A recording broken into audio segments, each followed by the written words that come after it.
us to get out, and we appreciate all our friends who are here today to learn more about this important topic.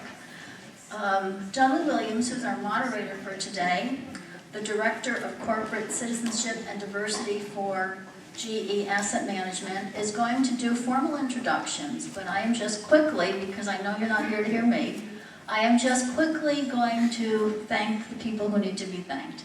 Thank you so much to all of you for coming out. Thank you to our sponsors and our good friends. Thank you to the Ferguson Library for hosting today. Thank you to our keynote speaker, Professor Kirk. And thank you to Sylvia and Sandy, who you'll be introduced to soon, from the Union City School District. Winnie, I don't know where you went, but as always, thank you so much for your continuing support of Stanford Achieves and what you do for the children of Stanford. That having been said, a couple housekeeping issues. One, we do have copies of Professor Kerb's book available. They'll be available during and after the program. He will personally sign them for you, and they are discounted $5 or $20 here, $25 at Barnes & Noble, so please get your copy here. Finally, I know some of you will have questions, and so we do have cards. I hope that you got your card on the way in. If not, Linda, in the black and white checkered jacket in the back, if you hold your hand up, she'll bring you a card so you can write down your questions. And as we progress today, there'll be an opportunity to submit the questions and hopefully have them answered. So having said that, and thank you again, all of you, I'd like to introduce Dudley Williams and turn the program over to Dudley, who is also the co-vice chair of Stanford Achieves and a longtime board member. Thank you, Dudley.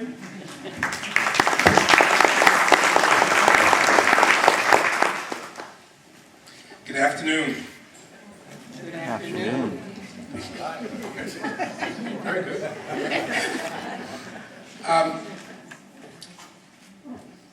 Improbable Scholars and the story of Union City is one that captivated our attention on the Stanford Achieves board, and I think would resonate with all of you here. And the reason is it's a story with an ending that we all care deeply about and would like to see happen everywhere. It's a story of a city with high poverty and a city with a school district primarily of children of color that is achieving significant academic success. And it's proving that it can be done. The other interesting thing about the story is it's like a great movie with no superstars. I guess I couldn't think of a movie, but it's like an ensemble piece where it's a great story, but the characters, the actors are people you recognize, but it's no great superstars. It's just regular people doing regular work and getting incredible results. And that story is told in Improbable Scholars masterfully by Dr. Kirk. It is a great book. It's well written. It's like reading a great New Yorker profile. You can't put it down. But it's a very, very compelling personal story. It's a very compelling story about access and equity and what we're all capable of doing with the right focus and the right energy and commitment and around getting the job done. To explain a little bit about the program, what we're going to do is first we're going to hear from Professor Kirk. Then after that, 3 of our panelists are going to make brief 5-minute remarks, and then we are all going to move over to the stage here and have a brief discussion about the book and about Union City and also hopefully about Stanford. So I will start by introducing Professor Kirk. Excuse me for a minute. David L. Kirk is a nationally known education expert, and he is the James D. Marver Professor of Public Policy at the Goldman School of Public Policy at the University of California. From the beginning of his career as a professor at the Harvard Graduate School of Education, children's issues have been his passion. In 17 books and scores of articles in newspapers and magazines, including The Times, the LA Times, Nation, and The Atlantic, as well as leading academic journals, he has covered the education waterfront from cradle to college. And the great thing he does in this book is to give a very accessible, real-life story and details around what is making Union City the miracle that it is, because it is a miracle, yet there's no one walking on water. So it's a great story, and he does a great job telling it. So without further ado, I'd like to introduce Professor Burton.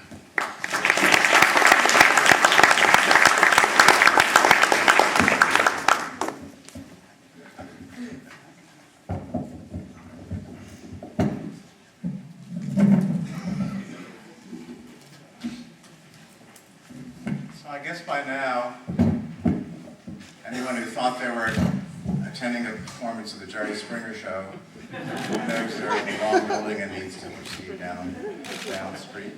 I needn't tell you that this is a very contentious time in public education. Just going to stay here. Okay. Just yesterday, Arne Decken, the Secretary of Education, before he was locked out of his office, that's another story, dismissed as armchair critics anybody who thinks that kids should not be tested every year and the teacher shouldn't be held accountable for those test results as the basis of school success. That's pretty powerful language, and Duncan is usually a more mellow guy than that, but as I say, these are contentious times. In Los Angeles last spring, Michael Bloomberg invested well over $1 million.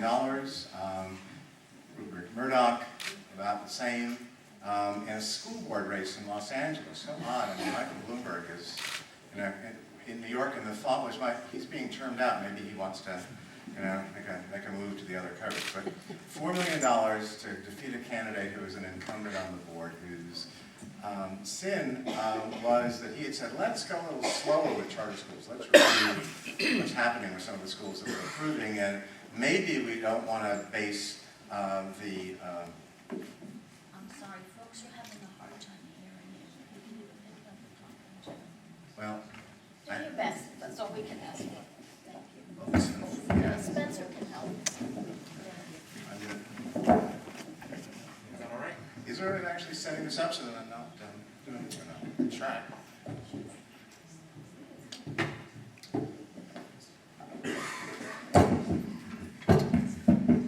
Yeah. Sorry about that. That's okay. So it really is the Jerry Springer Show. Walk around with my mic. So the reason that Mayor Bloomberg and Rupert Murdoch and all poured $4 million into a school board race in Los Angeles is because the candidate, the incumbent on the board, had said, let's go slow in the charter school world. Let's not approve everything that comes along. And, let's not base so much of teachers' futures on how their kids perform in tests. Let's look at other factors. So that was enough. The union wound up spending $1 million on the other side of this. Has got to be the most expensive school board race per person. And interestingly, the incumbent actually won 52% of the vote. The same kind of event was repeated this fall in Seattle. The same kind of competition between folks who believe that you can really make good public schools work well and those who believe that the system is irremediably broken. And that's the trope of the day. The word is crisis. Education is in crisis. The public schools are hopelessly bureaucratized. Teachers are time servers. The only thing that's going to make a difference is within those schools to apply a strict dose of discipline based entirely on scores on truly high-stakes math and reading tests. And better yet, you create competition in the system by relying ever more on charter schools and on vouchers. So you'll hear a lot of that talk. And on Monday, I'm going to be in New York, an event called NBC Education Nation, and I discovered that Randy Weingarten, who's the AFT president, the Teachers Union, American Federation of Teachers president, and I are the only people who don't sound like we're always promoting markets and charters and vouchers and think that New Orleans is the best place and the best school system in the universe. People have asked me, how do I become New Orleans? Folks from Atlanta said, we want to be like New Orleans. And I said, it's really easy. Have a flood. Get rid of half your students, fire all your teachers, bring in tons of money from outside, and it's still not going to be a very good system. So what happened? What has happened in Union City, New Jersey, and you'll be meeting the superintendent and the assistant superintendent in a few minutes, is a resounding rebuttal to that chorus of naysayers about public schools. And it's not just a Union City story. There's a chapter in the end of the book called What Union City Has to Teach America. And that's presumably what we're doing here. Because you're going to be sitting and listening to this conversation through the filter of, so what does this have to do? What can we learn in Stanford? What can we learn in Norwalk or other nearby towns here today? And the answer turns out to be a fair amount. But meanwhile, here's why you want to pay attention to this story. Union City, very poor, one of the 100 poorest cities in the country. The most crowded city in the country. And that means you got a lot of new immigrant families living 3 or 4 families to an apartment behind locked bedroom door with a shelf in the refrigerator. You get 10 or 12 people in that apartment. Crowded in that sense. Low high school graduation rate for the city as a whole. The unemployment rate about 1.5 or 2 times the national average. By any metric you care to use, this is the kind of place where you'd expect kids to do really badly in school. And there are many, many places in the country in which that's true. But the reason you want to pay attention is that the graduation rate in Union City is now over 90%. So those of you who don't sort of keep those figures in your head, the national average is about 76%, and I'm told that the average in Stamford, Connecticut, a far wealthier community, is about 80 or 81%. So there's a lot to be learned from how did this place, where the kids are almost entirely Latino, where maybe a quarter or a third of them are undocumented, so they're always worried about what's going to happen when immigration shows up and will mom or dad get sent back to the home country. How did they manage to do this? How did this place, right across the Hudson from Manhattan, and by the way, a really wonderful city. I loved being there. I'd urge you, it's an hour from here, have a great meal in any one of a dozen different Latin American countries, restaurants, go shopping, enjoy the life of the place. When is the big parade? There's one in June. The October parade. Oh, the October parade towards the end of the month. And at the end of the month, there's a big Latin American parade. It's folks from all around the country, and you get a sense of the life of this place. A call from one of the constituents. 25 years ago, the schools in Union City were second worst in the state. Now, the worst schools in the state were in Camden, and those of you, right, that's Camden, right? So in Union City, people would say, mordantly, thank God for Camden, right? Because otherwise that would be us down there. They were an inch away from being taken over by the state and run by the state.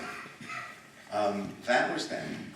And so now, you make a fair claim to being the best urban school system in the country. And I wanted to figure out how they did this. And I'd heard about the place, I visited to look at an amazing preschool program.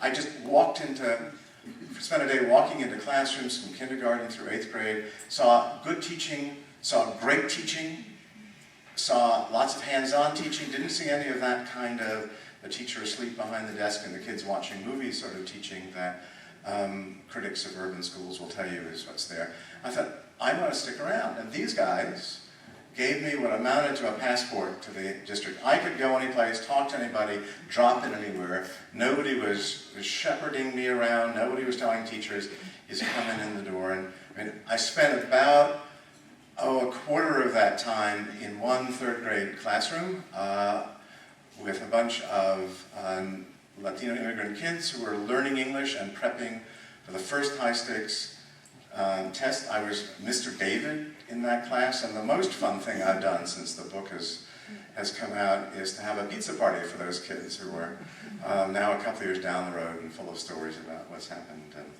what's happened since then. I met with other teachers, sat in classes, talked to the principal of the George Washington School, which those of you who get the book read a lot about, visited other schools in the district, hung out in the preschool, in the high school, which has really turned around most recently, spent a lot of time in the administration offices, sat in on meetings, on strategy sessions, met with the mayor, this amazing character, the Energizer bunny of mayors, and a third-generation Irishman in a town that's 90% Latino, who gets 90+% of the vote, who is also, because in New Jersey, this is the politician's dream, you can be a state assemblyman or a senator and be a mayor in a town, or a local official. So he's a state senator, and like any good politician, he's befriended the governor. So Chris Christie may not love public education generally, but he loves Union City. All these folks talked to community organizations to try to get a feel for what was going on, and the answer was very much, I love the metaphor of, the great story without the leading actor in it, right? There's, the parting of the waters with nobody having partied. It really is true. There are no, Waiting for Superman, some of you remember that movie? There's no Superman or Superwoman or Superperson in Union City. There is a culture that's been built up over time. It's the anti-cult of personality. There's no quick fix. There's none of this, okay, we're going to close the school, turn it around, fire these teachers, bring in those teachers, life is going to be different. There are no charter schools in town because there's been no demand for charter schools. Parochial schools have a declining enrollment. Indeed, wound up one of the parochial schools closed because the parents decided that they would rather have their children in, is that somebody's phone? Okay, thanks. Oh, that bag that's sitting up there. Whose bag is that that's sitting up there? Okay, it'll end. The offending bag.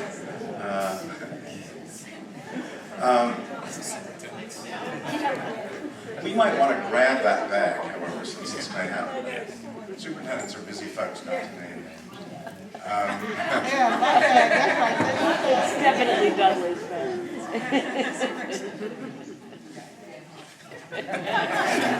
Great. So, you don't have teachers getting rewarded or beaten up for how it is the kids do on their tests. They get help, they get supported. The aim is to make them better. The aim is not to kick them out the door if they are showing signs of having problems. By the way, just a parenthetical note, if you were to look at how Michelle Ree's students did in her first years as a teacher in Baltimore, she would have been fired by herself, just like that. What do they do? It's a model of continuous improvement, slow, steady improvement. Adaptation at the margins. Figure out how to build a system of support for kids from preschool all the way through high school, and keep tinkering, keep modifying, keep looking out there to see what's worth doing, what new is worth doing, and make it happen. This is for those of you in the business world, you'll remember Edward Deming. Edward Deming was the guy who's credited with the Japan miracle. He was the guru to Fortune 500 companies. It's continuous improvement. Those of you in the preschool world will know something about the high scope curriculum, with a very simple curriculum. Plan, do, review. The kids get together, they figure out what they're going to do, they go do it, the teacher roams around and helps and works with them, they come back and they review what they did. Plan, do, review. If it works for 3- and 4-year-olds, it turns out to work for school districts as well. So, everything that Union City did, and a lot of it, I was talking a bit to Sylvia and Sandy beforehand, very much what Stanford is doing as well. What they're doing is familiar to any educator with a pulse. That's the good news. The more sobering news is that it's easy to say that, and it's really, really hard to accomplish it. And if you sort of think you're done, mission accomplished, you know, if you just keep your eye out, let your eye spray from the ball for a second, you're in trouble. It's the process of learning and adjusting and working with teachers and kids and administrators and the community never ends. So this is also not a, let me get my back here for a second. Let me describe what it is that Union City does. I'll put these pages in some vague order. Start with building a really good preschool system. And that's one of those sentences that sounds, classically, sounds easy. Build a high-quality preschool system. You have a community in which maybe a third of the kids are in the public preschools. And one of the very best preschools in the country is the one that the school district runs. But a lot of the kids, because the school district didn't have the space to run all the preschools, and there existed child care centers, some not worthy of the name child care, existed prior to a court decision that said we're going to fund 2 years of preschool.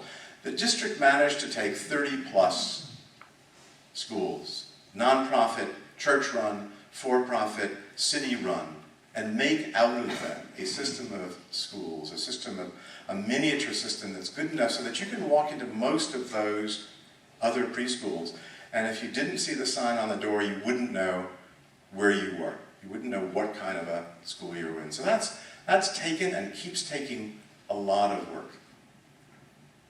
When, at the crisis moment in the district, the folks there realized that the two biggest concerns were language, bilingualism issue, and reading.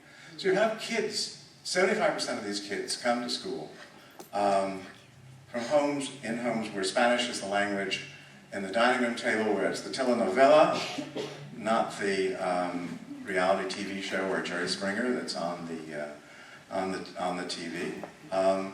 So the philosophy there, as any good linguist would tell you, is to build up the language skills of these kids in their home language. And then, when you've done that, gradually transition to English. So you get classes in which kids are grouped by tables which constantly change, and as they learn more English, they move on down the road. Kids who have been, it's a gorgeous process. If a kid shows up in 3-4 years old, by the time they're in 4th or 5th grade, they really are indistinguishable from their peers. But they do a great job with those kids, but immigrant kids don't just conveniently show up right before school begins. You got a lot of kids showing up every year, 13, 14, 15 years old, and whatever their school papers say, they really have had a 2 or 3 years worth of schooling. They can't read or write in Spanish. So the district has 4 years to teach them Spanish, to teach them English, to teach them 9 years worth of academic stuff, and to teach them America. So about half of those kids graduate.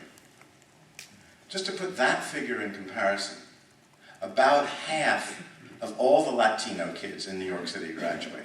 So these are kids, families who've been here forever, and they're a whole lot better off. I don't know any place in the country that does as well as that. And you just imagine what that accomplishment is. And this past year, of the top 20 graduates in the class of 550 or so students, 3 of them came to this country 5 years earlier not speaking any English. And those kids didn't just put their heads down and study all the time. I talked to them, and they had a list of activities an arm's length long. They were definitely integrated in the life of that school and that community. So that's the bilingual part of the story, really crucial. And I've got to say, that high school piece, that's an example of adaptation at the margins. That's That's 5, 6 years ago that they began working on that aspect of the program. And it's now a national award-winning program. The other part of the story is the words, literacy, reading, writing stuff. Poor parents generally don't have the time or the energy to read to their kids or to talk a lot to their kids. It's a fascinating study by a guy who is clearly an obsessive compulsive because he counted every word that parents spoke to their kids. And they visited professionals' families, middle-class families, and welfare families. And they found that the kids from a home where mom was on welfare, this is a 1990 study, those kids had heard 30 million fewer words by the time they were 4 years old. 30 million fewer words.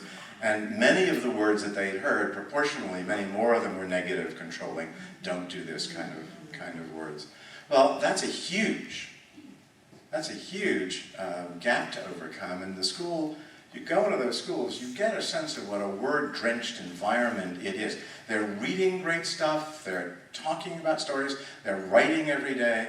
There's lots of emphasis on learning this new language. And I didn't realize how tough life had become until I was in a second grade class, and arid was one of the vocabulary words. That's kind of fancy for 6 and 7-year-olds to be learning. It's a district that assesses its kids a lot and uses those assessments, not, again, to discipline teachers, but to inform teachers and coaches and others about where the kids are having problems and where the teachers are having problems. And the district can slice and dice that data in all sorts of interesting ways. The guys who are interested in discipline and punishment could just have a field day figuring out, oh, you didn't do as well with this group of kids as that teacher down the hall. You're slipping this year as opposed to last year. But that's really not what the data is there for. You can, if you discover, for example, that students in your class are having problems with word problems in math, or having problems making sense of nonfiction passages in the reading, that you can focus your energies on those kinds of skills. So lots of testing used both to help the kids with concentrated help, either individual or in group, depending upon the nature of the problem, and to help the teachers as well. The teachers in Union City don't come from fancy universities.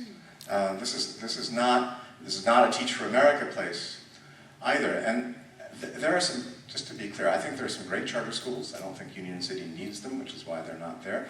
There are some great Teach for America teachers. They would be disruptive in a place which is staffed, like most of American school systems are staffed, by homebodies.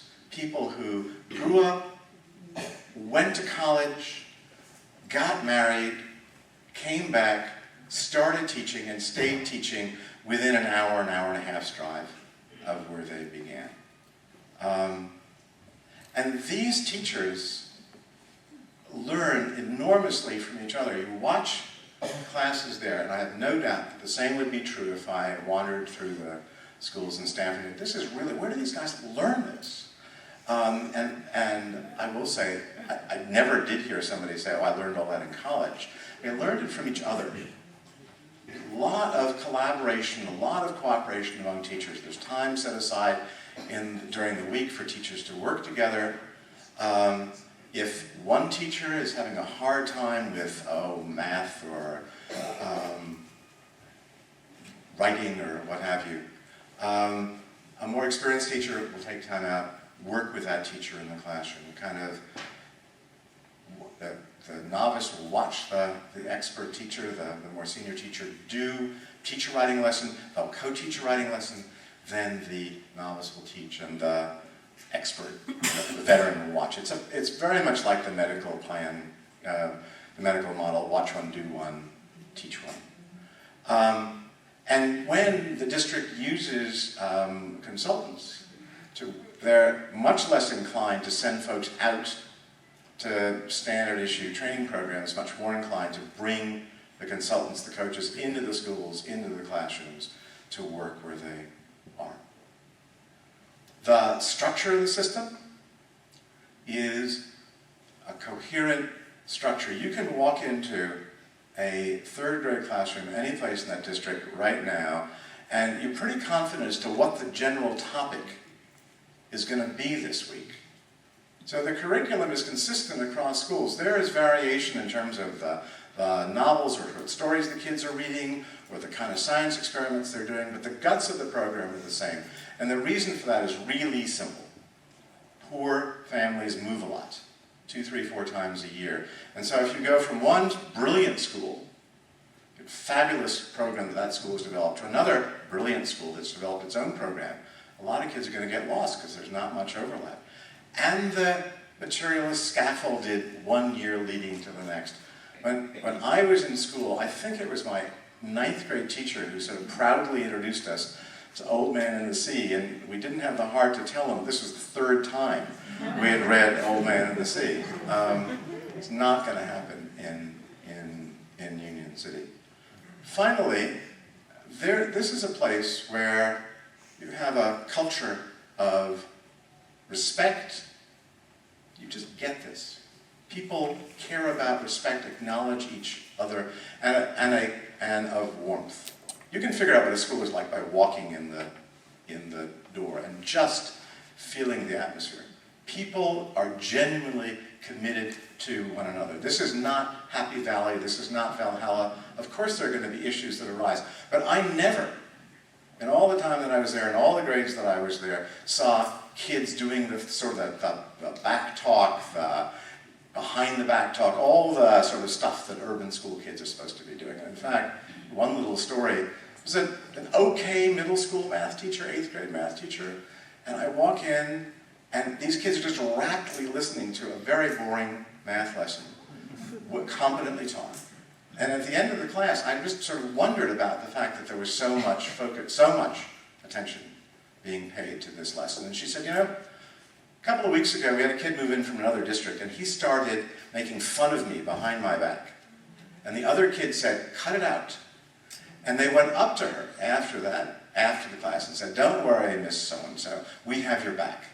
Imagine an 8th grade kid saying they're teaching a math teacher? We have your back. Pretty astonishing. So you put all that together, and you see how it's evolved at the margin. And it really isn't a surprise that if you take powerful, proven game changers and put them together, great things will happen. So a word about beyond Union City, and then let me turn the mic over to Sandy and Sylvia.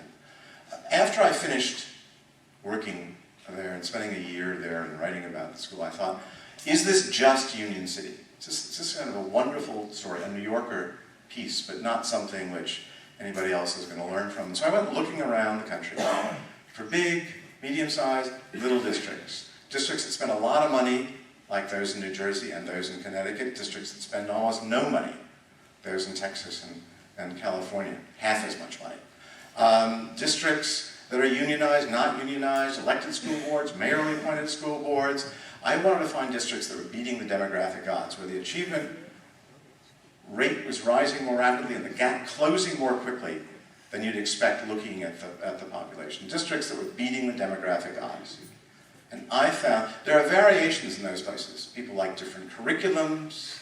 People have other different sort of variations that depend on how much money you've got. And let me tell you, if we can talk about that a bit down the road. But poor districts have to triage in ways that you would find, and I find immoral in terms of the choices they have to make.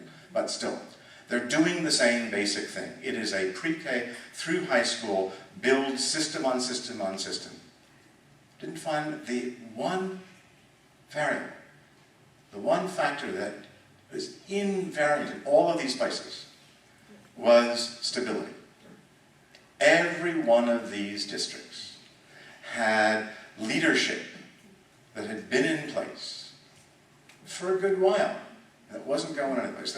It's not as though there hadn't been a lot of political tumult at various points in the course of the district, but they had come to a place where the people in the community and the teachers and the parents and the administrators had found a way to work together. It's true in Union City, it's true of a place called Aldine, Texas. Houston's poor cousin, bigger than Boston, bigger than Washington. And it's true, in Montgomery County, Maryland, where your former superintendent now resides, 15th biggest district in the country. We're a very impatient nation. We want results now. We want the quick fix. And so the question I'll leave you with at this point is, on this crucial question, are people willing to give schools the chance to build and to grow? They're willing to believe that this may be one domain in which Aesop had it right, in which the tortoise does sometimes beat the hare. Thank you.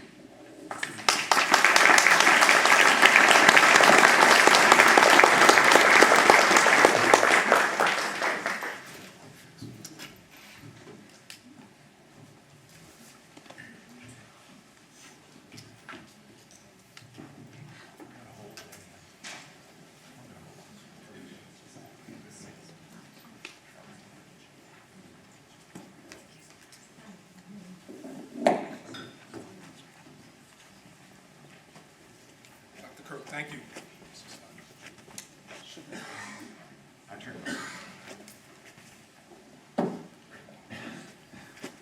Dr. Kirk, thank you. The next part of our program is we're going to have each of our panelists make a brief sort of 5-minute statement in response to what Dr. Kirk said and beyond.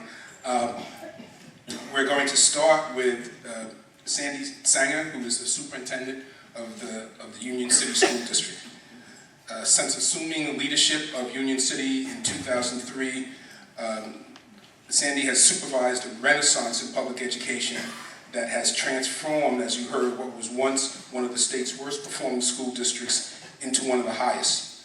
And some of his accomplishments include reconstruction of the district's instructional core curriculum, development of a comprehensive early childhood education program, implementation of a state-of-the-art educational technology program, and achievement of scores among the highest on the New Jersey state standardized exams for all urban districts over the last 10 years.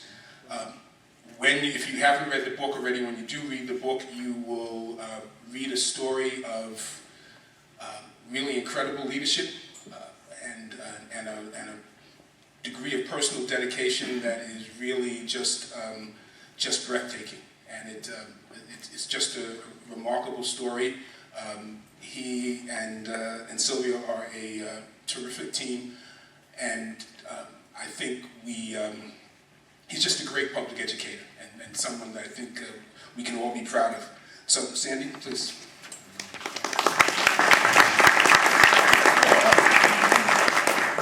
Thank you so much. And as the superintendent of schools in Union City and representing the Union City Board of Education, it is a pleasure to be here this afternoon. Thank you for having me. And it's just great to say thank you to all of you for coming together as advocates, as ambassadors for the children in all of our school districts, both in Connecticut and New Jersey. And it's a pleasure to be here with you. I have a tremendous amount of respect for what each and every one of you do each and every day.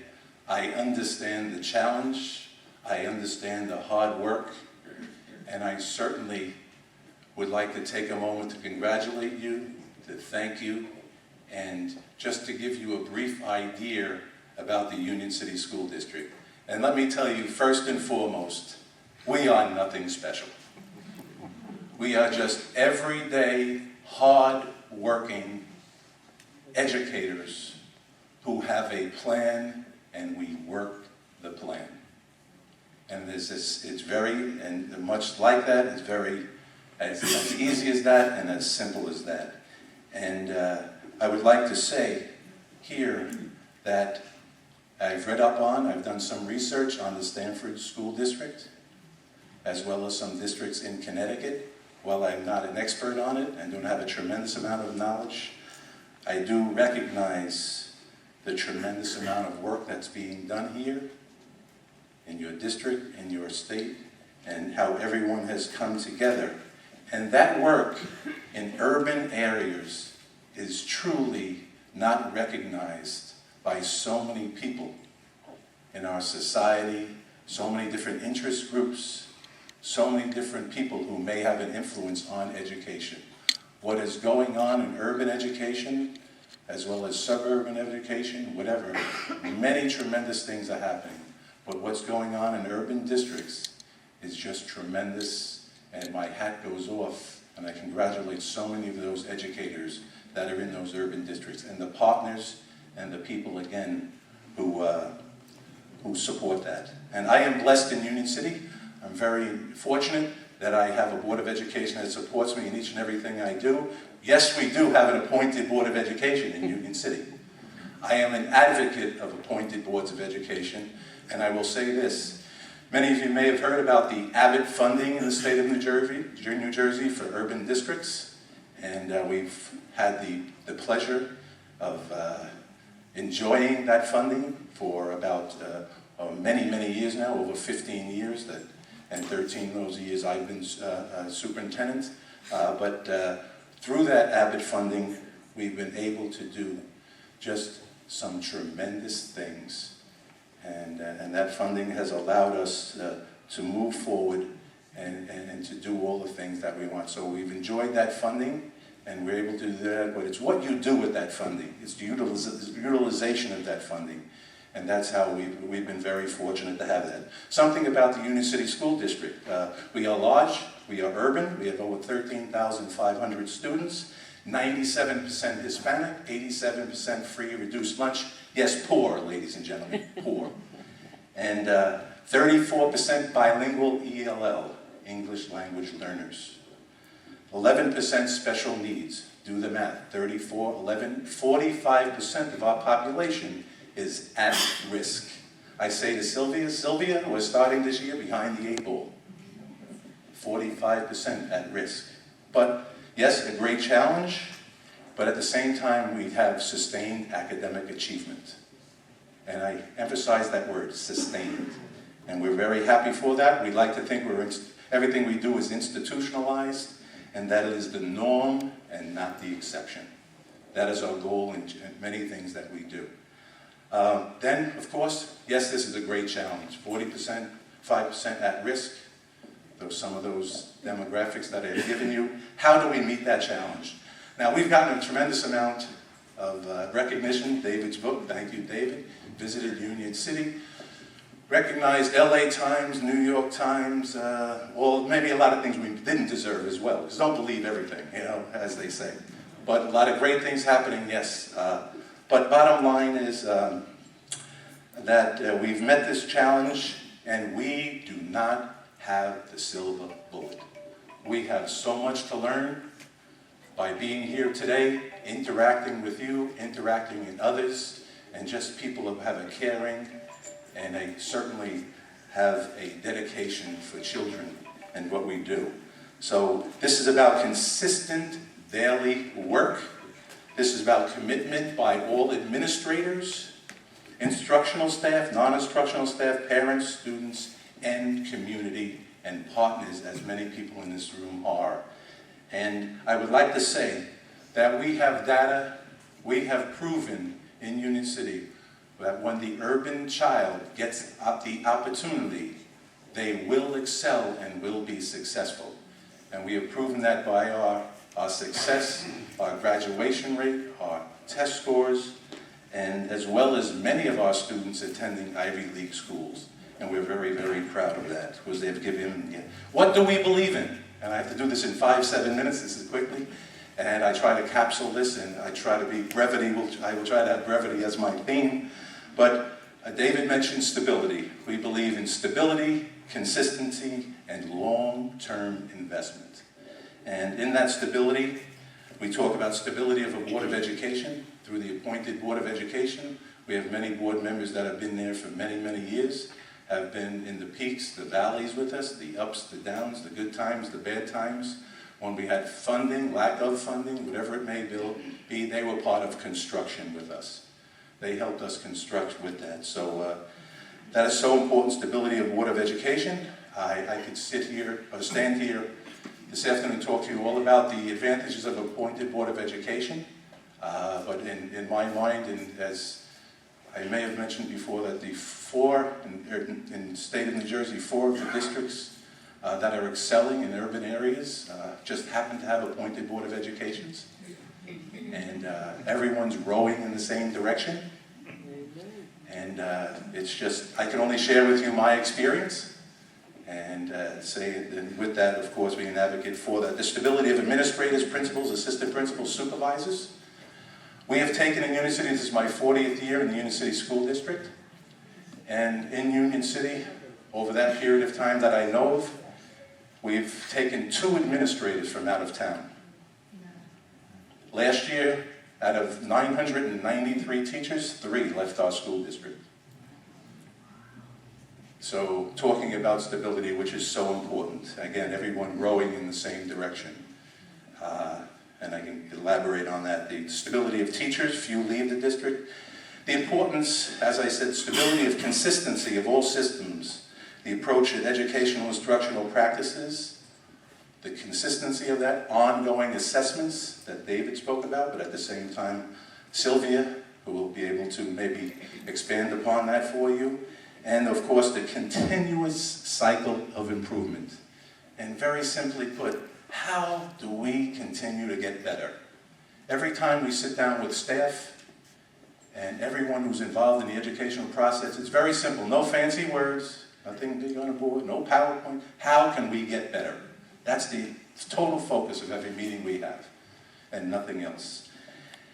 And with that, we have something in place, what we call a systems approach to everything we do.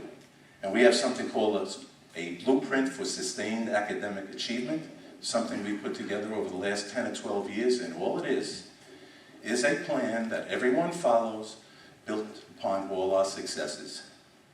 Evaluate, of course, implement, evaluate, assess, throw away, keep, build upon, professionally develop, whatever that. But we have a plan for everyone to follow. Yes, we believe in Union City. We believe in guided democracy. Yes, you can do your own thing, but I will tell you, we will guide you. And what I mean by that is that no one can act in isolation. Stanley Sanger does not act in isolation. An administrator cannot act in isolation. A supervisor cannot act in isolation. A principal, a teacher, a student. Because it's very simply put, and as I say, the banana that leaves the bunch will get skinned. And as in all aspects of our life, you go out on your own and you do your own thing. It's a little lonely out there. You get detached. You're not as successful when you're in the bunch, when you're in the group, when you're in the support system, when you follow the plan. So we put together something very simple, and the philosophy being, yes, we are a school system, but do you have a system within the schools that everyone must follow?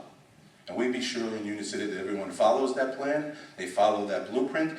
We have something called face-to-face meetings, and when you meet face-to-face, there's a good chance you're going to see eye to eye.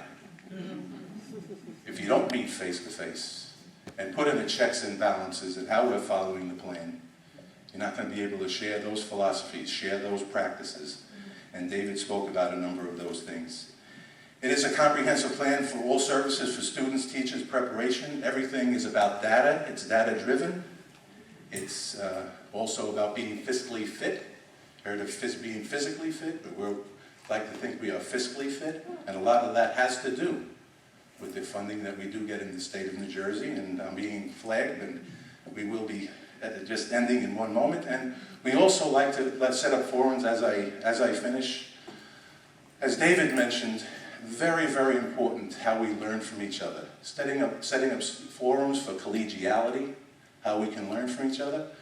I talk with Sylvia sometimes what I call dark intellect.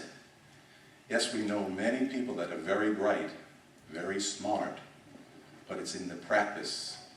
It's in how you transfer that intelligence and what they do into everyday practice and into that hard work to get the success that all the students certainly do deserve.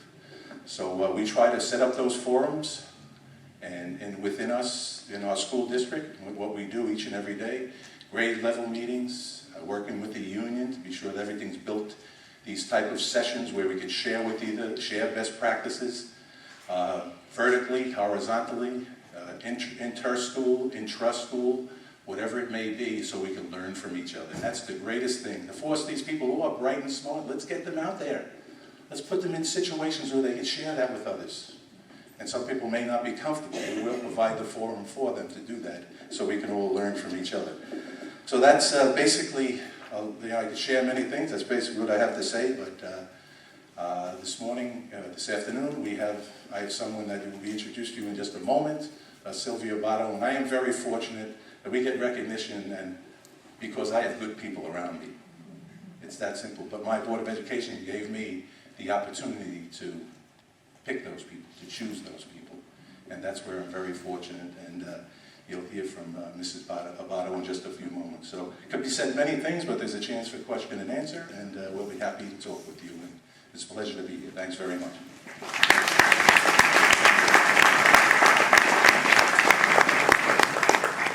Sandy, thank you. Next, we'll hear from Sylvia Botto, who is the Assistant Superintendent at Union City. She has been in Union City for the past 33 years. She started, she was a student, and then she started as an elementary school teacher, science and math supervisor, and school principal. And her current position as Assistant Superintendent of Schools for Curriculum and Instruction, she directs Union City's educational programs and oversees the district's technology initiatives, as well as its pre-college program. Mrs. Zabato has recently been appointed to a 10-member New Jersey Academic Achievement Task Force, which will examine and make recommendations on improving test scores for minority students. And I served on one of those panels, and I hope you do better than we did. So, Sylvia, please join us.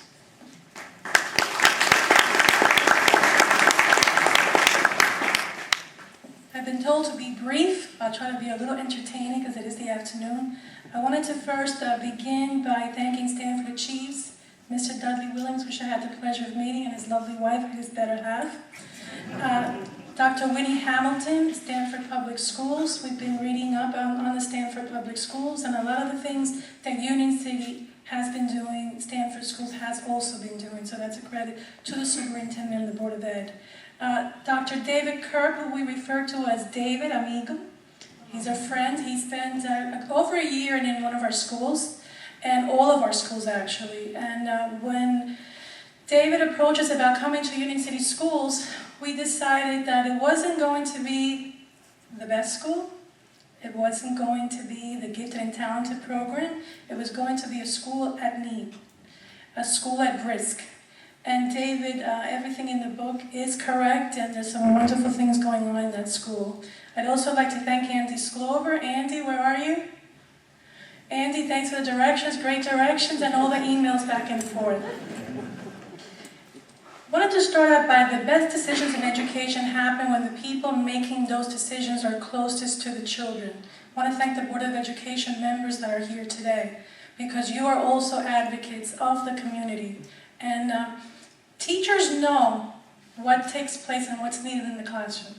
They are your best advocates. I was a classroom teacher, and as David mentioned before, as Dudley mentioned before, as our superintendent mentioned before, we were in level 3 monitoring, which meant that we were not doing that great. At that time, I was a classroom teacher, and I remember the state monitor walked in, didn't say a word to me. I said, "Oh, hi, how are you?" Didn't speak to me, and just counted. Later on, when I was in central office and I read their monitoring report, I realized there wasn't enough square footage in my classroom for my students. So that tells you where the district was. And the superintendent has been in this new administration this 12th year.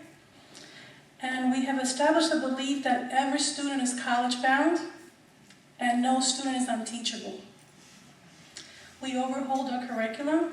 We emphasize critical thinking skills, extended class times, and increased teacher training. We realized that the entire community must buy in onto the educational process. And that means parents, staff, educational, community members. When we first took over, I remember in the industry, there's leading indicators how the economy is doing. How is the unemployment rate? How is the manufacturing orders? How are the raw materials? There's nothing like that in education. In education in the past, you took your test in the spring, you got the results, maybe in August if you're lucky, probably September, October, that class moved on. So what we decided to do is we started to create district benchmarks, where we have interim assessments throughout the year, and there's correlations between classrooms, between subgroups, across the district, which gives us a little indication prior to the assessment taking place in the spring. It's like a clinical approach. When you go to the doctor runs several tests. Is it A? Is it B? Is it C? Or is it sorry, can't do anything for you? But you have a process. And that's what we do with the district assessments.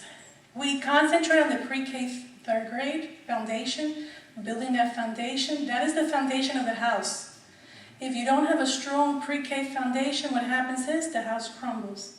So that's our foundation. We promote continuous between home, community, and school. We develop the whole child through rigorous, locally developed curriculum. We have our teachers working on curriculum, which empowers your teachers, which then creates leaders at each school.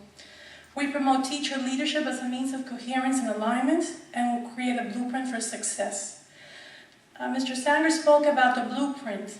What's interesting about the blueprint is our scores, and I hate to admit it in public as far as YouTube is here, our scores dipped 1 year. He said, Sylvia, what are we doing? This cannot happen again. Obviously, if you're in charge of curriculum and assessment and your scores start to dip a little bit, you worry. So we created a blueprint. We brought administrators on board. We brought principals, assistant principals, etc., and we looked at best practices that were taking place in each and every school, and we created a document. This document is used in every single school, and we revise that blueprint yearly. For example, now we're revising the blueprint to include park alignment and also the Common Core. We talked about effective educational leadership again in the blueprint, administration, assessment, and all that, and we'll go over that in the question and answer. But talking about institutionalizing success. Mr. Stanger spoke about face-to-face meetings. Face-to-face meetings, central office administration visits each and every school. And the principals pride themselves, okay, I got the motion. The principals pride themselves, and they show you all these beautiful documents, and then we have what's called the SWAT team visits, which are my favorite, because you come in unannounced. They can't prepare, we visit each and every classroom, and then we meet with the administrators and give them an overview of what we observed, how we can leverage the resources in the schools to do better. Since I got the hand, we have a very strong bilingual ESL program. What we are unique in is the fact that our bilingual ESL program is a transitional program where students get a lot of support, especially in the high school. We have what's called a port of entry program for our middle schools and our high schools. I don't know if the same thing is happening in Stanford, but what's happening is we have a lot of students coming in with very poor skills in their native language. Some of these students either have limited instruction in their native country or have never been to school at all. So these port of entry students go into these port of entry programs, and as David mentioned before, we had 3 graduates from Union City High School last year who were in the top 20 from the port of entry program. Use of technology, we have been infusing technology in the 3rd and 4th grades, iPads, smartboards, etc. STEM programs in the high schools and in the middle schools dealing with math, science, and technology. Also something that we are very proud of in the last few years, we've had 1 or 2 Bill and Melinda Gates Scholarship winners in our high school. These are minority students who are getting those scholarships, so that's a great credit to the district. Are we perfect? No. Do we have challenges ahead? Yes. Just so you know how the district was, when we took over as an administration, the general ed math scores in the high school, these are general ed, these are not your limited English students, these are not your special needs students. We had a passing rate of 30%. In the last year, I'm happy to say it's gone up to 75%. So given the opportunity, as Mr. Sanger mentioned, given the opportunity, the urban child can succeed. Are we perfect? No, there are a lot of things that we are not perfect. We are not great personalities, except when my hair looks good, you know, not too bad. But we work hard each and every day because we're there for the children. I come from a family of educators. I'm a twin. My twin sister is a principal. My dad, may he rest in peace, was a guidance counselor. My mom was a teacher in the Newark Public Schools.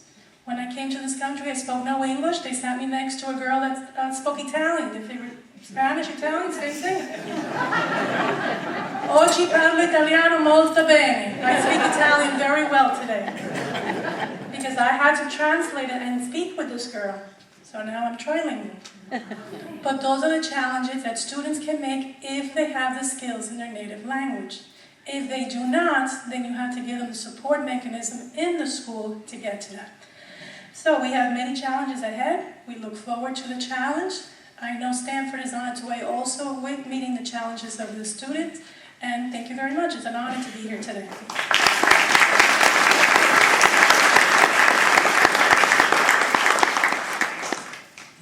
Thank you, Sylvia. Next, our own superintendent of schools, Winnie Hamilton, has been superintendent of schools here in Stanford since July of 2012. And she has had a long and distinguished career at the Stanford Public Schools and, as a teacher, principal, and in central office. Dr. Hamilton.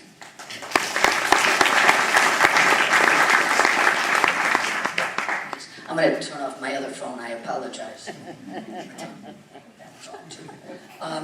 I promise to be short no matter how long it takes. I know that all of you have miles to go before you sleep. Probably all of you are intending to go to the candidates debate at the Government Center. I know I'll be there. It's always nice to hear people's ideas and plans. I would also echo what Stanley and Sylvia said, and certainly I'll get to Dr. Crook's message in a few minutes, but the Stanford Achieve, Andy Sclover, the Ferguson Library for hosting this, Ernie DiMatteo. I think the audience that's here today is perfect evidence that people in Stanford are committed and care and want to know and hear about, as all of us do, what's working and what is, positive place that we can either begin or that reinforces the work that we're doing. I love the statement about plan, do, review. There's reference in the book about continuous improvement. Some of you who may be old enough to remember William Deming, who was a businessman and someone who, and I wasn't there, but in the 40s or 50s, tried to recommend in our country that folks really look at redefining the way we do business and how we improve our economy. And we weren't interested at the time, and he actually did his work in Japan. And in doing work in Japan, if you remember, and my father shared this with me, that Japan was not known at the time in the 40s and 50s after the war as having quality products. Matter of fact, they were known as having cheap, models of somebody else's work. And business and economy wasn't doing that well. So Deming really revitalized their market and actually turned them around, and we all know the products that come from Japan and the quality and longevity that's associated with their economic work. So that continuous improvement is something that is not, as you probably know, you would not build a house by buying the appliances and then, to start to create a structure. And you don't plan for retirement 3 years before you retire. It's a continuous process of planning ahead. And it's gratifying to hear today from folks who, over the 10-year, from 2003 when Stanley came to Union City, that they slowly but surely picked away, like the tortoise and the hare that they make reference to. It wasn't a race. because there is no finish line in education until every child is able to absolutely be ready for whatever they want to do in life. If it's college, if it's the work world, it's that they have the options and the choices because they have a superior foundation in this 21st century. So the whole idea that this is continuous is something, as you hear, they did not begin by simply saying, I'm a charismatic leader, everybody, and now follow me because this is what we need to do. They began, as you heard Sylvia talk about, in the classroom and with the folks that have the closest and most frequent contact with children, teachers. And I think some of you may be familiar with Margaret Mead, who said, you know, never doubt that a group of people can change the world. In fact, it's the only thing it ever has. I think the example that we talk about and they talk about is a commitment. But I'm going to go over just some of the details, which I think echo some of the work that we've tried to do here. Preschool. For the last 2 years, in every grant funding money that I could locate, find, or secure, we have had over 400 preschool and kindergarten children in not sitting at the desk doing,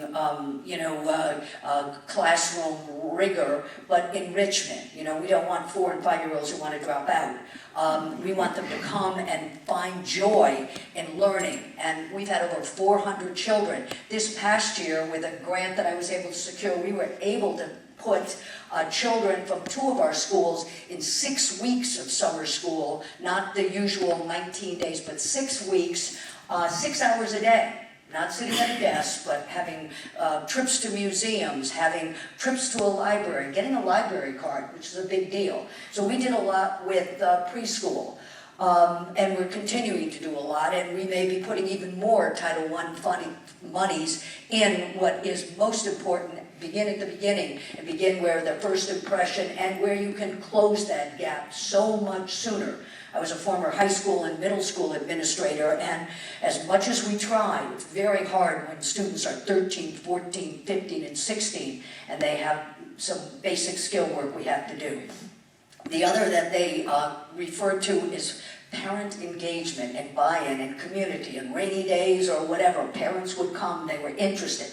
We have people here today that certainly, with traffic and everything else at 4 o'clock in the afternoon, I'm certainly sure had things and places that they could be. But the commitment that we need throughout this community to support education, not just in budget time, but to support education by encouraging children and families and neighbors to go in and talk at school, to get extra help when it's needed, but to be a community that's engaged. And that's not just with parents.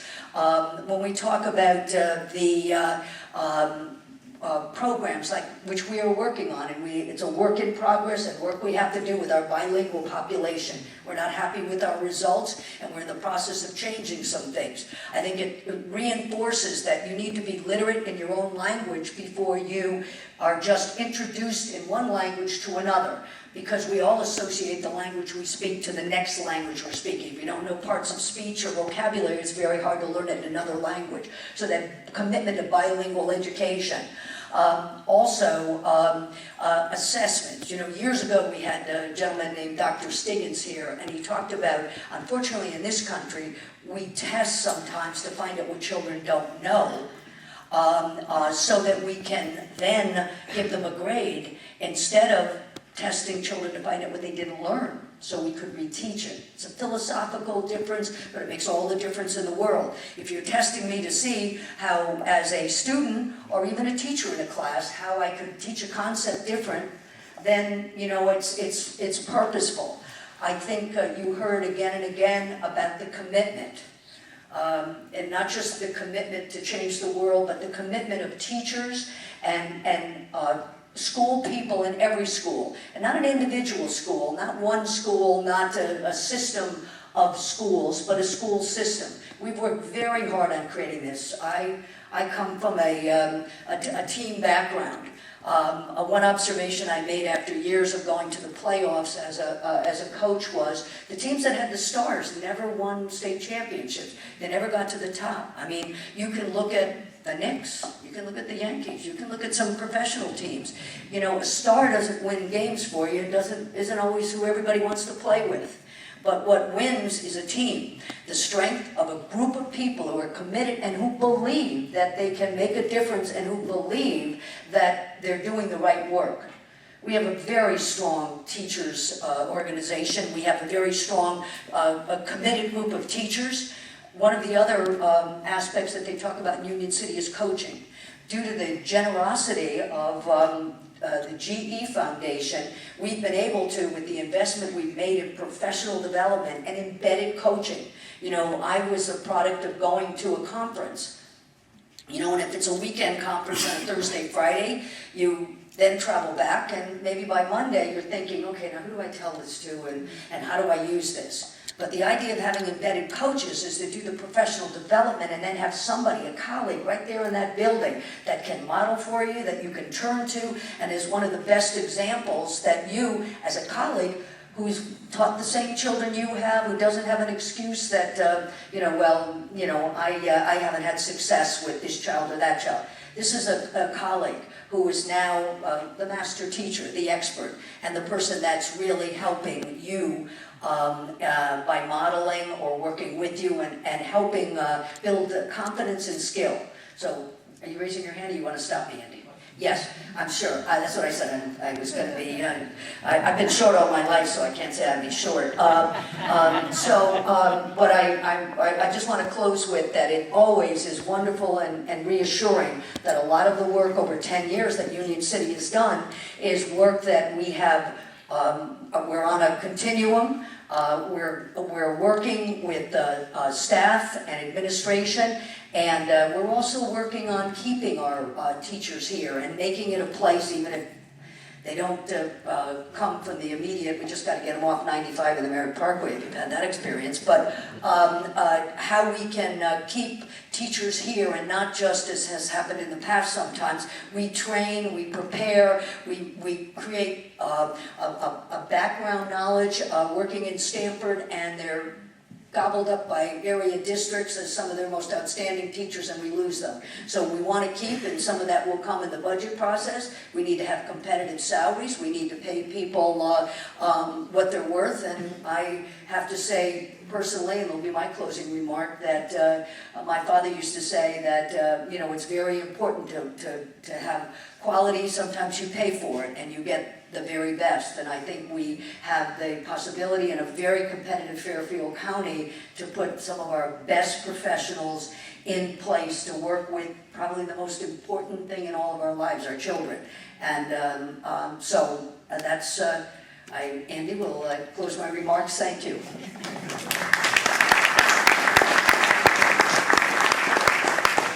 Thank you. Now I'd like to invite our guests to come up to the stage. We'll have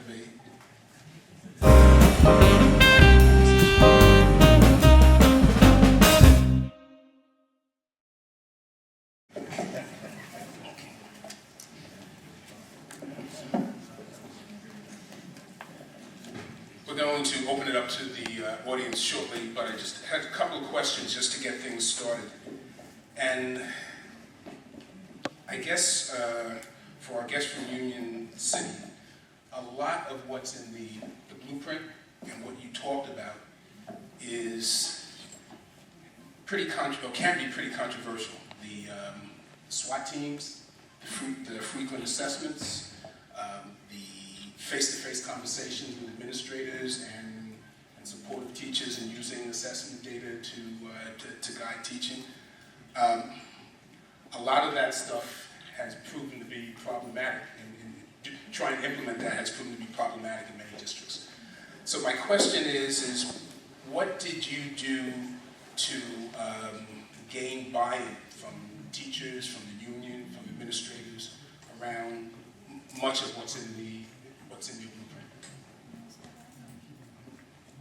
I will start on that, and then I'll hand the mic to Sylvia. But one thing we are very proud of is the fact that we do have a great relationship with our union.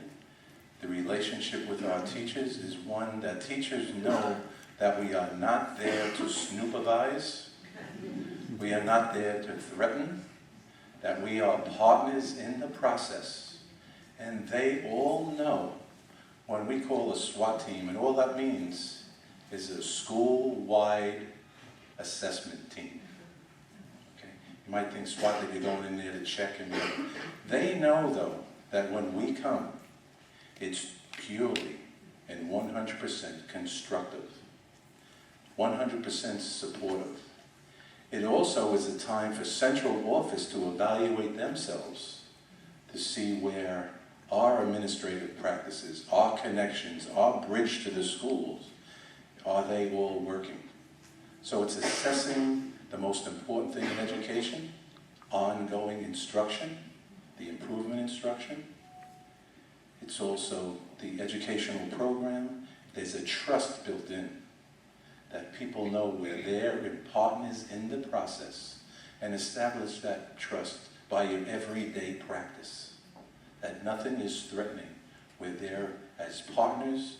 We will help you. And if you're a banana and you stay in that bunch, you're going to get the supports. And the supports are there, and that support has led to success. Sylvia?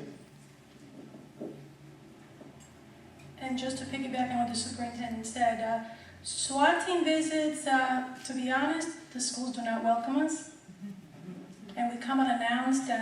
We really don't even tell our district supervisors until that morning what schools we're going to visit, because everyone has friends, and there'll be cell phones, we're coming, we're going to the school. But what the teachers realize is when we go there, and the administration of the building, is we're giving them suggestions how to get better. For example, last year we revised our district benchmarks to correlate with the new park assessments. We walked in one class, the teacher was using the previous year's benchmark assessments. Principal was just too busy to get into the classroom to see that. We were able to pick that up early on in the year, make suggestions, redirect district coaches, redirect resources, so the instruction component would be a lot stronger. So even though we don't feel as welcome, because no one likes to see a team from central office, and in other words, you're exposed as far as what's going on in your school, it's a collegiality, we're working together. As far as the union's concerned, New Jersey is implementing a new evaluation piece. How did we get around that? We had the union sit at the table with us, and we developed our own model. What we did was the union is a partner in that process, so we don't get that much negativism from the union. Thank you. Next question is, you often hear people talk about the fact that it's not the money, but in fact, as you both mentioned, the additional funding that came from the Abbott decision had significant impact on your school district. Can you talk a little? I know you've mentioned preschool, but can you expand on that in terms of what the additional funding, the additional Abbott funding allowed you to do in terms of impacting instruction? Money always helps. Whoever tells you money doesn't count, they're lying. Money always helps. Something we did with the ARA funds. We were lucky to get a nice infusion of ARA funds. And we used that to build the human infrastructure. Other districts spent it on technology, on buying things. We had literacy coaches, math coaches, special needs coaches, technology coaches. Since then, the district has picked up that cost.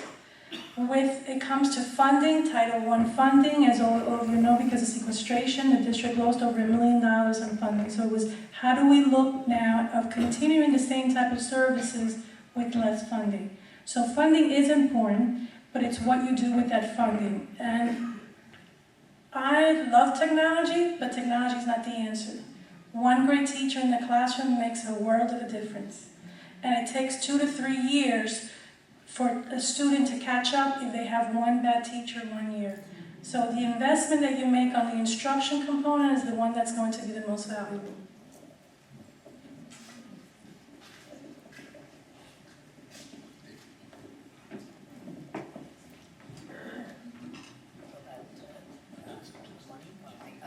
I would I mentioned before that, you know, we've had some very positive, our boards have been very positive, our Board of Ed, the Board of Finance, and the Board of Reps in appreciating and respecting our needs and passing our budget, although they've been fiscally responsible.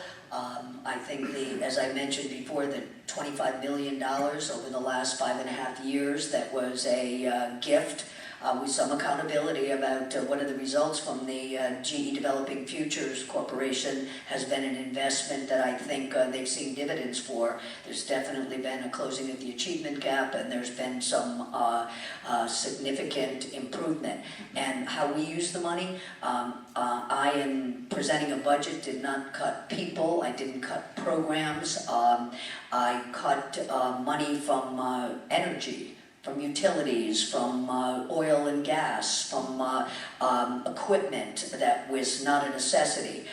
So I cut those things instead of the need for smaller, although smaller classrooms are not the answer, it certainly is nicer to have a smaller ratio of teacher to children and paraeducators to support. So we used money for professional development, for embedded coaches, for additional teachers to support learning, for bringing experts in to help us with our math program, right through middle school, and we invested in all of the essentials, not expecting people to know what a new program in math was. Lots of investment in time and money and professional learning communities that we created. So I think that's a necessity to use money that will further the resources, and people are your greatest resources, not buying a program. That's not, it never has been the answer. So let me add just a quick word.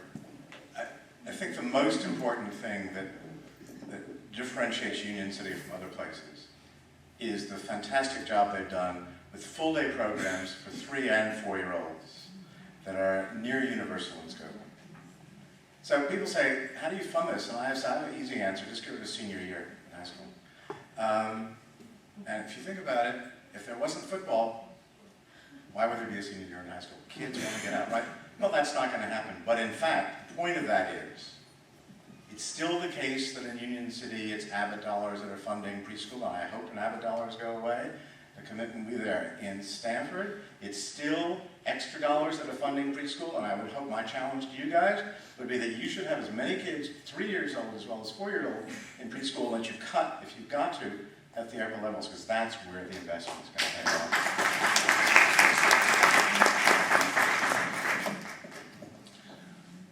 One final question before taking from the audience. You mentioned your homegrown talent and the fact that you've only hired 3 teachers from outside the district. That leads me to ask, so clearly your administrative team has come from within. So I wanted to ask what programs you have in place to identify and develop new school leaders. Well, I could begin by saying, first and foremost, that we respect the educator tremendously. We respect the classroom teacher. We respect the educator tremendously. One thing we try to do in Union City, realizing the challenge, the hard work, and understanding with that should come reward, should come recognition, should be supports to help people grow professionally.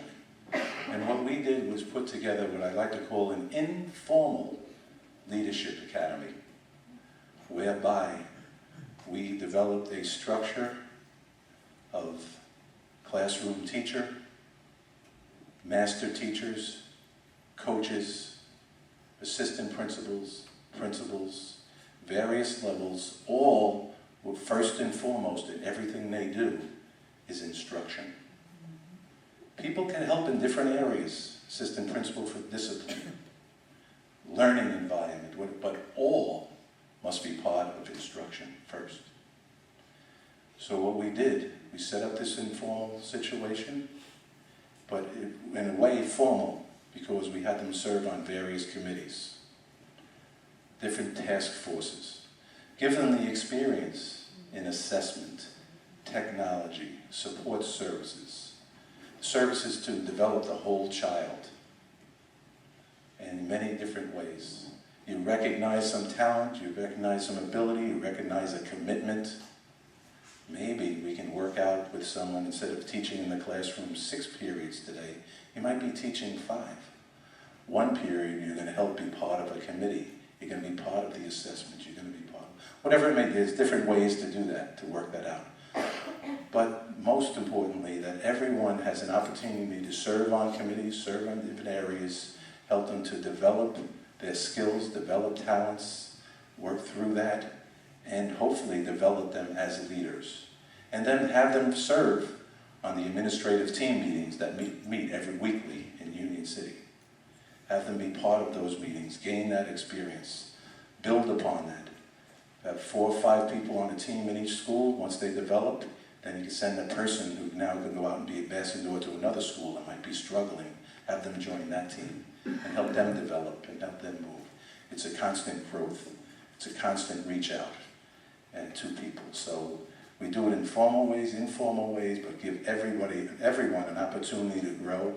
And I think when people see they will be recognized and will be rewarded from within, that good things can happen. In most cases, not all, of course, but in most cases, people see then that they will take ownership, they will be excited, you will get that dedication and that commitment. Also, what we do as a district to leverage resources, we've used our Title I funds, some ARA funds, some grant funding as well, where we pay for additional certification for our staff.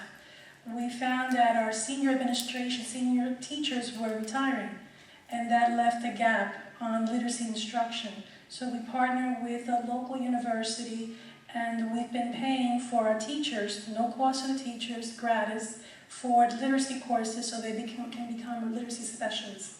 We do that through Title I funds.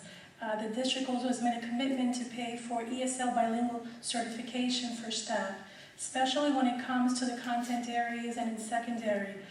We do SIOP training for teachers, which is sheltered instruction, how to teach those science teachers and math teachers who happen to have bilingual students in their classroom, how to build content area vocabulary. So those are some of the things that we do, leveraging resources from central office. Last 2 appointments were supervisors or former coaches. So these are people that not only talk the talk, but they walk the walk, and the teachers in the classroom appreciate that and respect that. I think the only thing I would add, 2 years ago, the Fairfield County Community Foundation sponsored a leadership opportunity. It was called the Urban Fellows, where 4 urban districts participated. Candidates had to apply, they had to write an essay, and they were accepted into this program. Of the 22 Stanford, at the time, teachers that applied, 20 of them are now administrators, principals, or assistant principals, or in a leadership administrative role in Stanford. We continue, we've had Leadership Academies, Connecticut Center for School Changes work with us also to build some of our leadership, and all of those folks were internal candidates. What we need to do a better job with, and need to, for the teaching ranks, to have more local young people decide they want to be teachers, you know, we haven't had the funding to send and pay for scholarships or what the cost of college is nowadays, but we do have to find a way to grow our own, so to speak, so that we can build our ranks with folks that are products of Stanford Public Schools and also committed to the success of Stanford Public Schools. Thank you. First question, where do you think your area of greatest need is to, I think this is, where is your area of greatest need, and what's the area that is always constant and never seems to get done? My list is too long, go ahead. A lot of things on the list. Bilingual ESL education is a challenge. I mentioned before, students are coming from foreign countries, and we have what's called 2 types of bilingual education. Those students that are very proficient in their native language, they're quick, they just don't speak English. Those are our regular bilingual education students. Then it's the port of entry students, where it's a little bit more challenging. These are students that in the high school have never been to school, and all of a sudden they need to know the alphabet. They need to pass a proficiency test in 11th grade. A lot of social services need to be given to those students, so that's one of the challenges. High school improvement, we're still working on that. We're not perfect with that. We have a strong early literacy basis. Our children in kindergarten lead kindergarten reading, which has helped tremendously in the district. Our middle schools are pretty strong right now. High school, there has been some significant increases in the high school, and but we still need to work on the high school level. I think one of the most important things now for us to challenge, and I'll be brief on this, that in years past we had many students coming from countries other than the United States. As we said, we're 97% Hispanic. But they were coming from the cities and had of those countries where they had opportunity for some formal education. Now more and more of those students are coming from those countries, from the rural parts of those countries, the mountains part of those countries, and their schooling, their formal background, their skills are extremely limited. So that challenge now is getting greater and greater than it may have been a number of years ago. But it's our responsibility, and we fully intend to meet that challenge, again, with ongoing improvement. So when I spent my year in Union City, Sandy and Sylvia invited me to come along to these face-to-face meetings, and I went to the high school meeting first year around, and I remember saying that Union City was well on its way to being a really good urban inner city high school, and I said, that's great. I want to come back here in 5 years and say Union City High School is a really, really good high school. Forget the urban inner city part of the story. And they're moving in that direction. Just to make concrete one of the challenges that Sylvia alluded to, but 90% graduation rate. That's the good news. You've got 75% of the kids starting college. That's the good news. But here's the little secret. If you scrape by the exam that you need to pass in order to graduate from high school in New Jersey or Connecticut or whatever, two states that have pretty rigorous exams, if you just make it barely, you got a 9th grade education. So you are almost surely going to go to community college. You're almost surely going to be in remedial education, and the odds are really strong you're going to drop out. Most school districts do not track their students after they leave. So this is why the word attend is part of that sentence. It's to Union City's credit that they're upping the game. It's not that the school is not saying, my God, look at this, we've gotten a 90% graduation rate, which is fantastic. It's, we're not going to give every student, every 10th grade student is going to take the PSAT exam. So it sounds like every student's going to go to some great university that requires the SAT. It's just a statement to the kids, to the families, and to the teachers. This is not just good enough for an urban system. This is good. And I think it's really true. Where the clock is ticking, but I think if I go back there in 2 or 3 years, I'll be able to say, great high school, period, full stop. Thank you. So another question, and one that I had. Going back to the blueprint, you mentioned a couple of things, but I was wondering whether you could maybe discuss 3 or 4 others just to give people a sense of what this great system or plan is in terms of the system that you use for From the blueprint? Yes. I brought a copy of the blueprint. For example, one of the items is assessment. So what does an administrative team do once you receive the assessments? From early summer to setting up the classroom, analyzing the data, giving the teachers in the classroom the capability to sort the data and set up students in groupings, looking at district assessments and district benchmarks as early as October, November. We do 3 district assessments. Looking at diagnostic ways of students' reading ability before they come into the classroom, and then at the end, so to show some growth. Trying to think. Another item of the blueprint, again, is the instructional component. How are the roles of the coaches established at the beginning of the year? having the flexibility of changing their schedule. So you might have a coach working with first and second grade, but when it comes closer to testing time, you might shift that coach's schedule to a third and fourth grade classroom for the remainder until the testing. And we start in New Jersey testing in the third grades. Looking at the role of administrators, whether they're vice principals, and the role of administrators, the role of the supervisors. We actually sat down and changed today the role of the supervisors. Looking at Common Core, looking at the park, looking at higher order thinking questions that should be taking place in the classroom, not rote learning. And I think one piece of extremely important, Sylvia referred to our assessments, which we do in a 10 to 12 week period, our own internal assessments, not state assessments.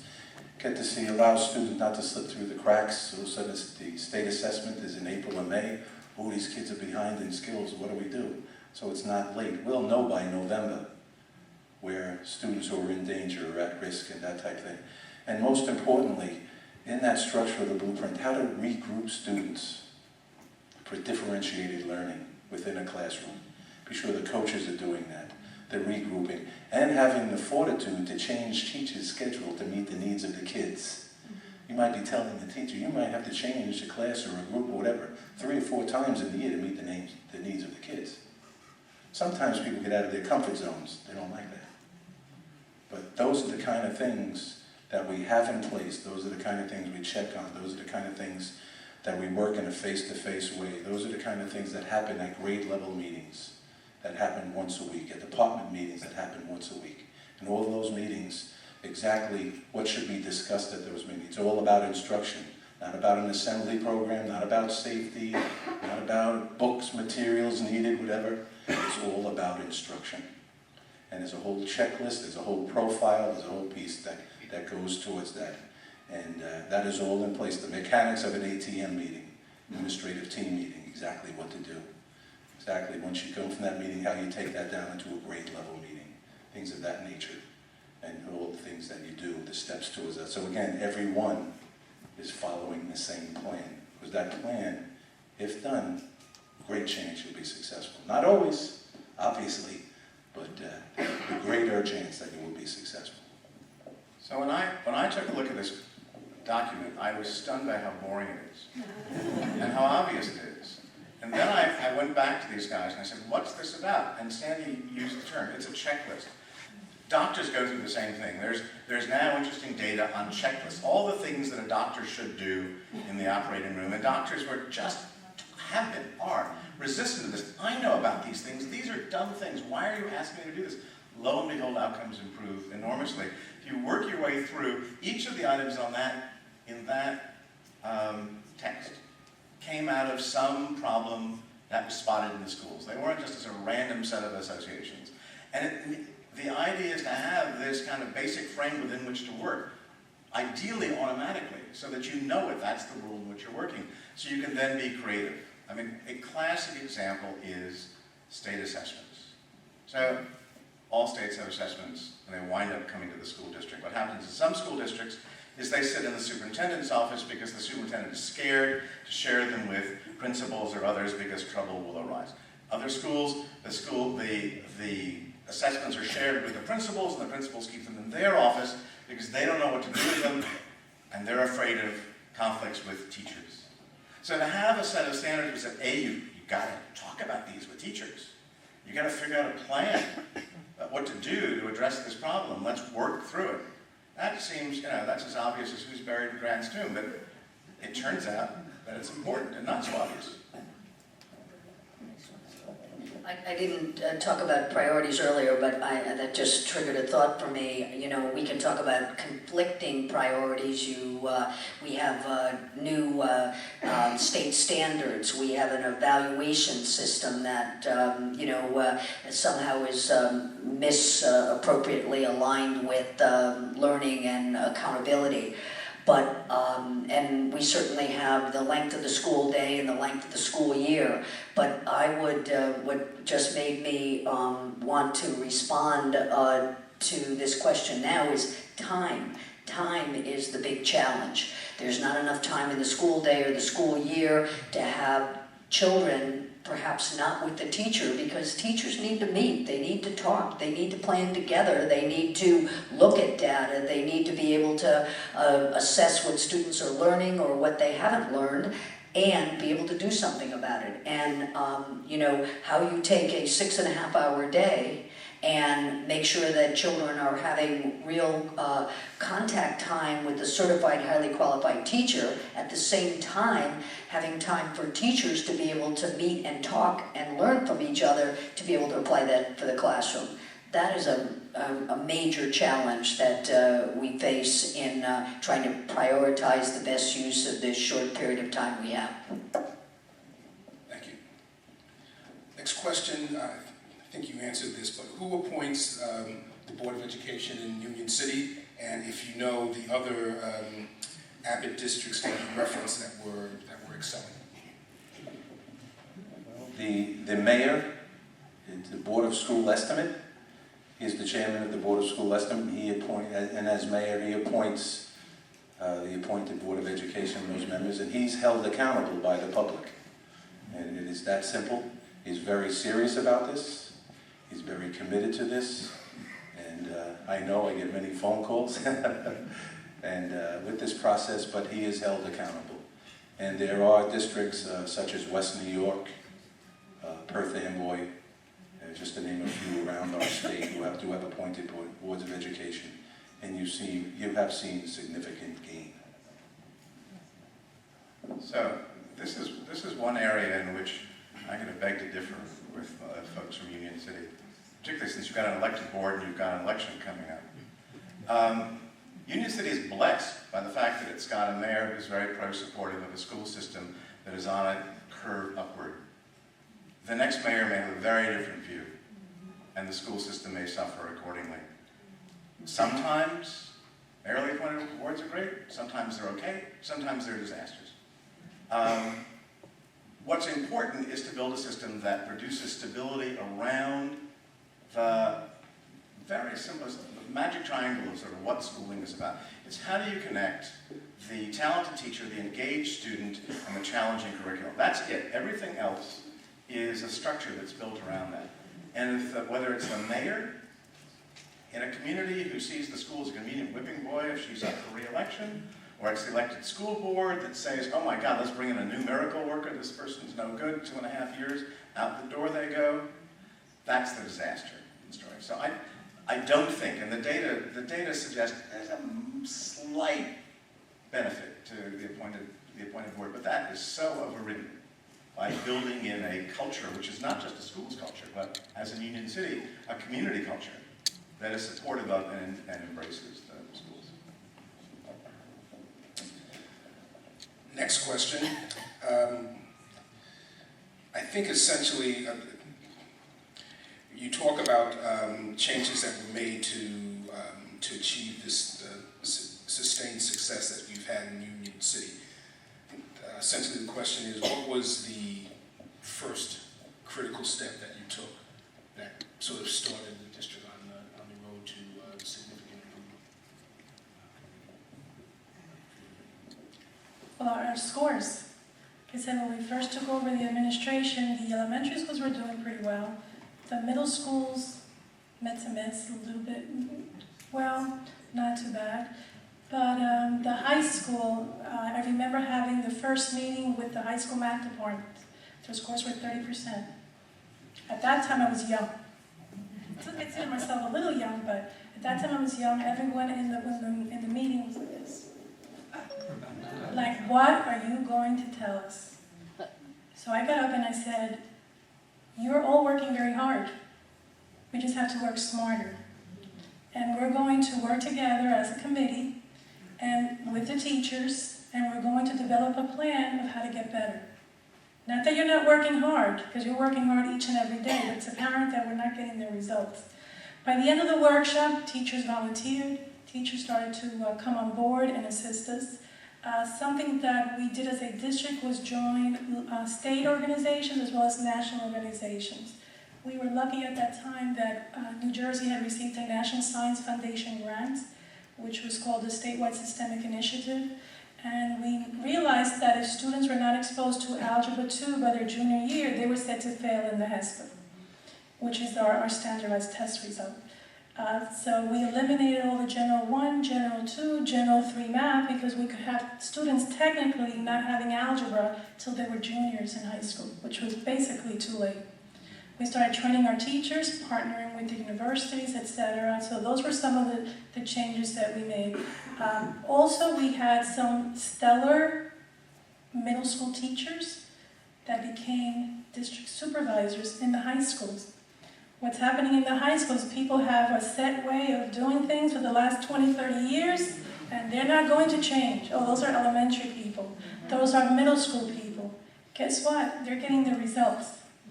So those individuals started working in the high school, and we started to have a mindset of, yes, you need to work in cooperative learning groups. Yes, you need to have higher order thinking skills. I know you might only have these students for one period a day, or maybe it's a block, but you still need to have, every teacher's a reading teacher. Even if you're a science teacher, you have something to do with reading. You have content vocabulary in your classes. So those are the types of mindsets that we started having. I got the 2-minute warning, so one final question, and I'll ask the second part of this question.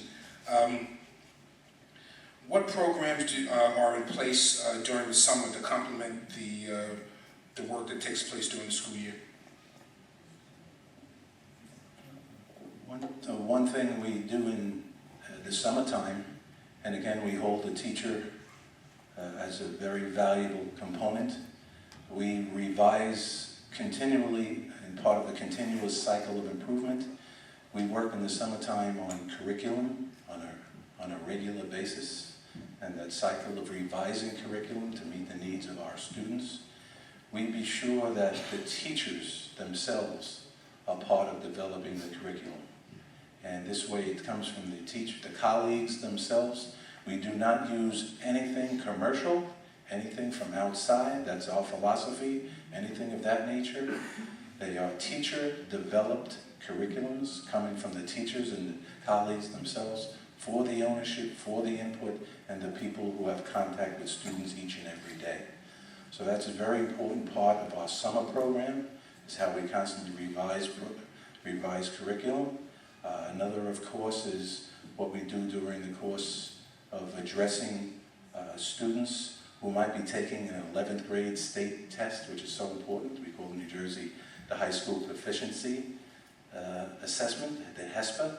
What we'll be doing with 10th graders during that summer, going into their 11th grade year, and giving those people, those students, additional help and in place, put things in place that will help them and assist them through instruction, through program, just getting them into the mode and the mindset of what an 11th grade will be like, the rigor that's going to be there now, the new improved rigor, the relevance, and how that relevance, of course, is going to align with their lives. And a lot of this is new because it's a new challenge for them. It's a big step. Of course, summer school programs that I'm not big on, those in my mind, an extended day, those type things, because I know if it's not taught during the regular day, there's a good chance that students in summer school is not getting it. Yes, it's good for recovery of grade and things of that nature, but it's so important that a student gets the instruction in the developmental classroom during the regular school year. So there is a lot of value to summer programs. A lot has to do with teacher training, professional development, as well as getting students truly on a pathway and setting a roadmap for them as they going from year to year and what the expectations will be, and of course to start to mold them and give them the instruction they need to meet those expectations. So I know, let me answer the question more in Stanford terms. I know that one of the big concerns here and in Connecticut generally is the substantial achievement gap. If you look at student performance, poor kids, middle-class kids, there's no gap from September to June. Those kids are progressing in parallel.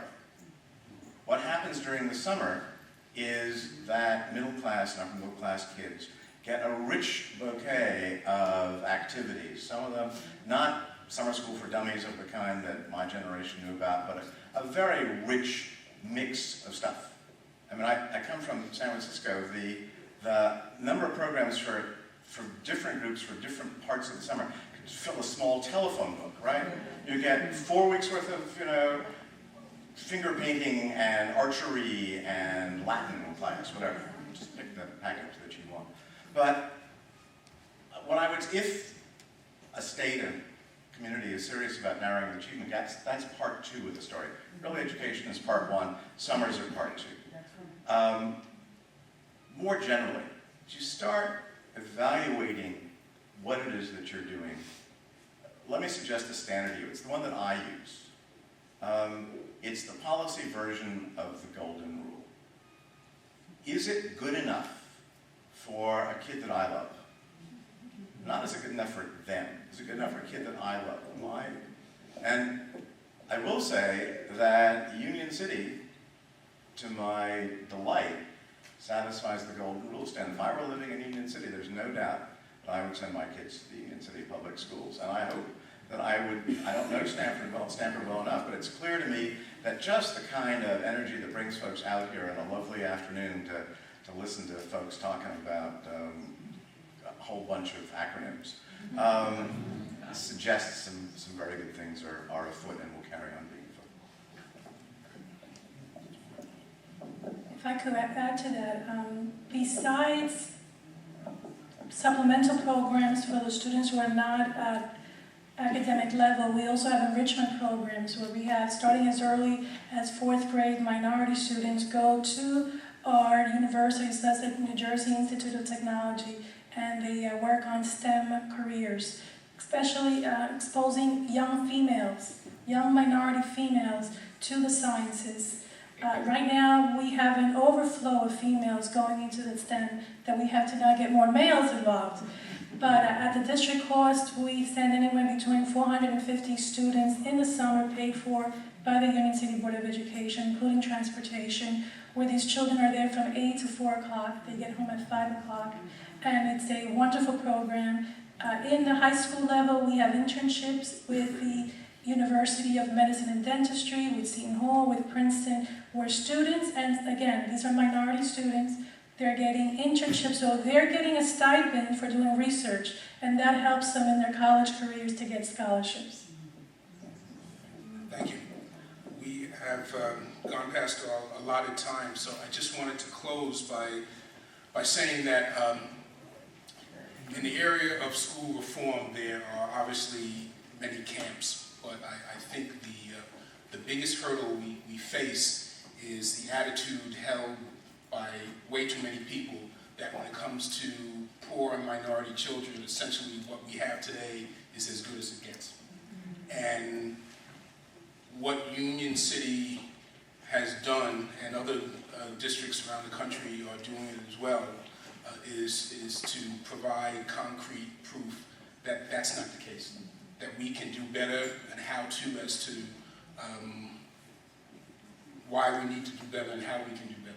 But you're a great example that there's no reason why it can't be replicated across the country other than the political will to begin to execute on it.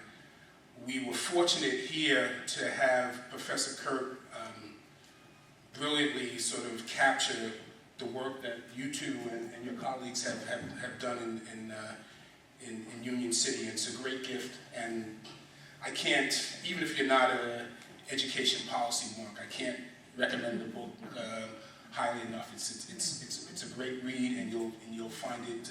Just the personal stories are very compelling.